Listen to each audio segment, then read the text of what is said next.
He's a bitter man.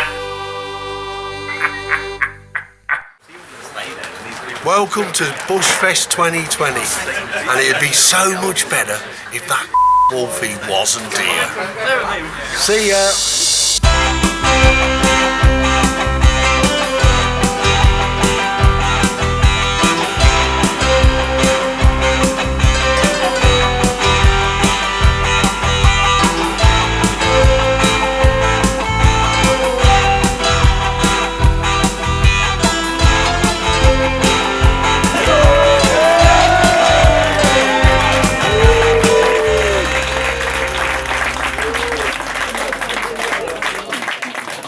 That's great, isn't it? We're at the Bush 2020 with all the COVID about, and it's been fantastic. While you're performing, right? Yeah. How long have you got left? A couple of minutes. That's right. I won't do it while the acts are on, but when you're on, there's going to be some wood falling from the roof.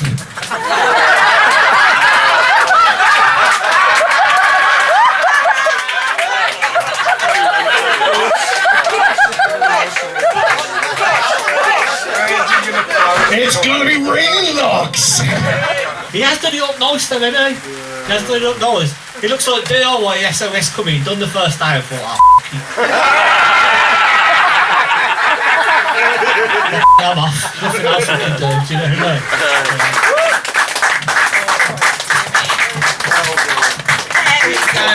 mean? Hello, Bushfest! Woo! Goodness to me, there's two words I didn't think I'd be saying. It's so lovely to be here. It's lovely to be in Cradley. I was just thinking on the train on the way here tonight that this is actually my second time in Cradley. The first time came just after I told my boyfriend at the time that I liked it rough. So he brought me to Cradley.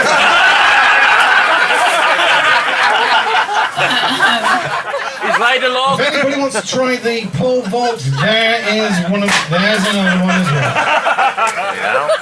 This is the worst game of Jenga I've ever seen. Like you said, it's a very particular kind of person that likes this place because it's weird. It's like a League of Gentlemen mixed with Shameless.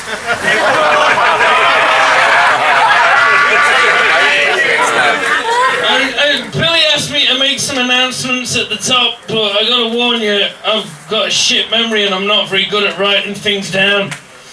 Secure the owner of the vehicle with the registration number DY66MXE. And then he's not gonna collect your car. I think it's a Nissan.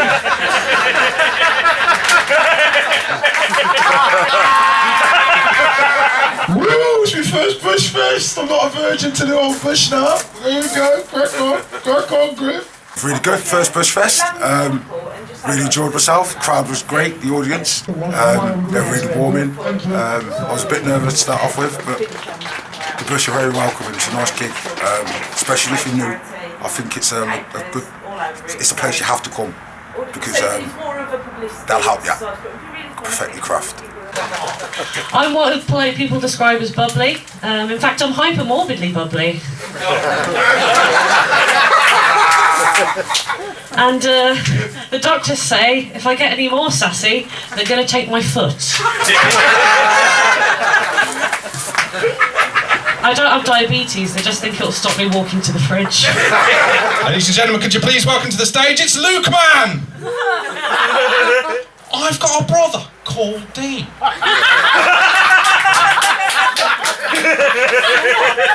I was like, bitch, do you have a breathing problem? Now, excuse me while I spend the next 45 minutes doing a lengthy anecdote in which I am the hero, indeed.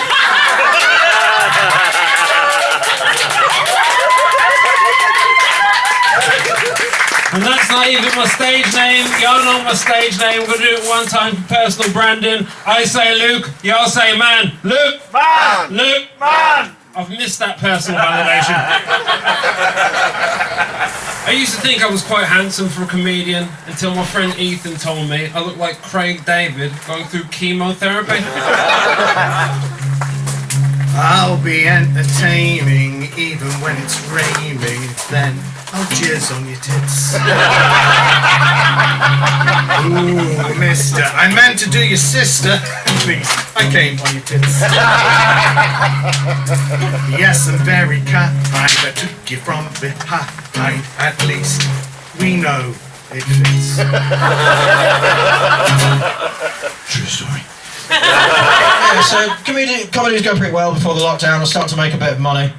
I was making about £100 a year. Gross. Net, I was making a substantial loss travelling to all the gigs.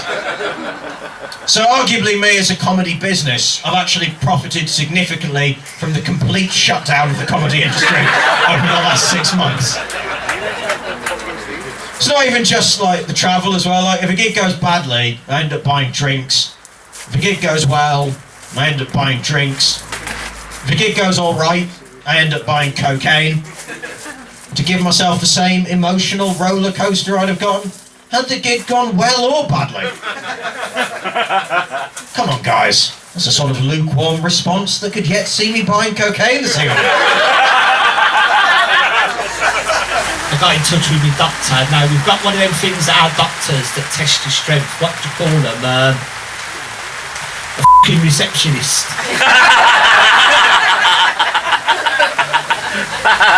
So in fact, I phoned the doctors the other week. Right, listen to this. This is a f***ing true story. This is everything else is bullshit. I'm making up to you. I phoned her and I said I need to see the doctor. She said the doctor will phone you back this morning.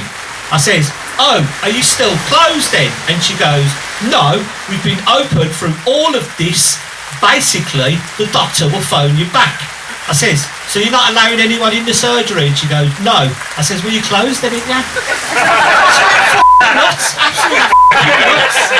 Nuts. I says, well, technically, they are closed, aren't they? Look, you go, I'll phone you back in a bit and I'll describe a pint of lager to you. Do you know what I mean? So are you ready for your next act? Yeah. Okay. We had a comedian before, Creed comedian. Just so you're on the video, Creed, so your name's on there. So, I want you to put your hands together from the right-hand side of this tenement squat. Put your hands together for Dave Powder! I got to work this morning, and the receptionist, she said to me, morning, David, clean shaven today? I said, oh, me too.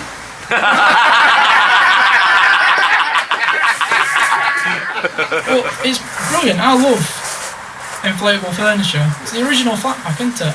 You know, when I was moving out, in the boot of my Ford Fiesta, I got my mattress, my table, my chair, and my girlfriend.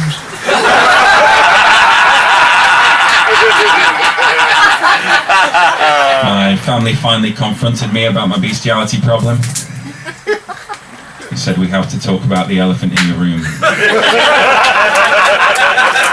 Whenever I'm in Blackpool, I don't know about you, I like to have a go on the old.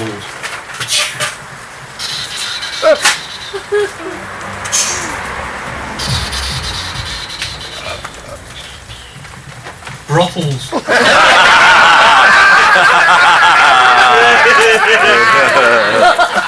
But I think it's important when you get dumped to kind of take it gracefully and leave it on good terms. Like, you know, on The Apprentice, when someone gets fired and they're grateful and gracious about it. That's how I was. She was like, Eric, you dumped, and I was like, thanks for the opportunity. And then I just wheeled my suitcase straight to the taxi. I don't know why I had a suitcase. I thought she was going to ask me to move in. Really mischief. Anyone heard about COVID-19? What? You haven't heard about it? I think that's a symptom, mate. You should go and test that. Loss of hearing. I actually got a positive test result for coronavirus the other day. But then I got a phone call from Gavin Williamson, the Education Secretary, and he told me that there was an abnormally high number of positive test results in my area, and that therefore my result had been downgraded to a negative. So now I'm fine. I found that you can tell a lot about females by hacking into their Facebook account. I went along for the gym for the induction, met the fella there, big 6'2", permatan, six-pack, knobhead, Chad. Took me round the gym, got to the weights. He said, how many reps can you do? I says, well, I've done one in Mallorca in 1995.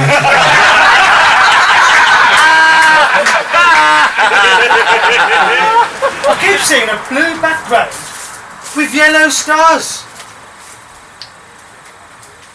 Actually, I don't know. There's a lad at school we called Stone Cold Steve Austin because his name was Steve Austin and he died from pneumonia.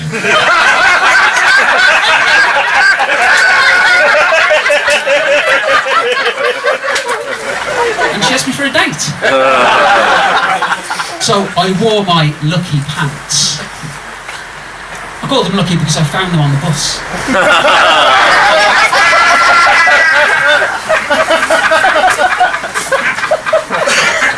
I was really looking forward to meeting her. Her description sounded lovely, you see.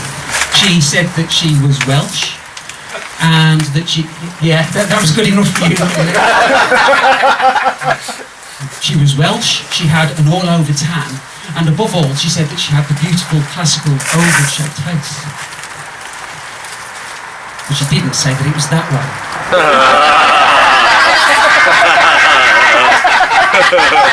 But I hadn't had sex for a while, and then I sent off the tape of mine to the porn industry, an old sex tape. They phoned me up and they said, I think someone's taped over it with embarrassing bodies. It says, by the way, it needs 2 people in it to call it a sex tape. I wanted to take it well, 'cause it's not easy to dump someone. You may not believe this, but I've actually dumped people myself in the past. I've done some damage before. I've cut the cord. I done one girl because she was too posh for me. She used to use big words all the time. She used words like perhaps. One time she was like, Eric, perhaps we should just be friends. And when I heard that, I was like, you know what, this isn't going to work. I'm sorry to break your heart, but it's over. I took her for an Indian. She had an all-over tan and a Welsh accent. It was an easy mistake. I miss having a girlfriend. I miss all the things we used to do together. When she first saw me naked, she said, you know what, Eric? It's a lot bigger than I thought it'd be. I was like, oh, my penis. Nice one. He said, no, the emotional gap between us. It's unbridgeable. I feel nothing inside of me. At that point, she was talking about it. And do you know what? That's all from me. Do you know what? It's great to be back. It's so great to be back here in the bush. And thanks for everyone for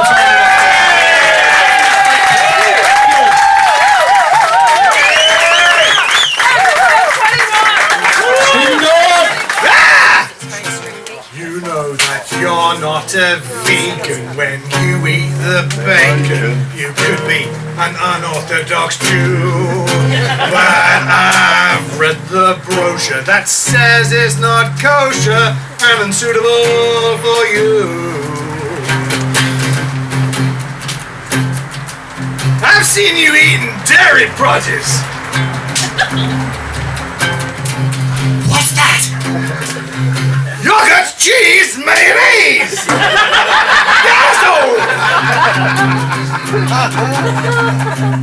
I've seen you tonguing fish and ham. I've seen you chewing beef and lamb. Let's face it, you ain't even vegetarian. Thank you. Thank you, Dave. Thank you, everybody. Truly wonderful space. Truly great place. Okay? And if nobody laughs, it's your fault. I think we did alright with the tarpaulin. We pulled it together. No one's getting too wet. It's been great, and I could not thank you enough. T-shirt looks good. Wear it there we every day. go. You know what I mean? If I could. Round the streets of Chelmsley. Chelmsley Wood. Yes, it's a £43 Uber ride. Alright? Fantastic, mate. Brilliant, mate. Okay. Thanks very much, Creed. Cheers, mate. Bye. I come here because this is the place, the last bastion for the ne'er-do-well dysfunctionals. Everything's art form didn't exist. We just stand on the corner and shout at the traffic. It's good to be back amongst my tribe.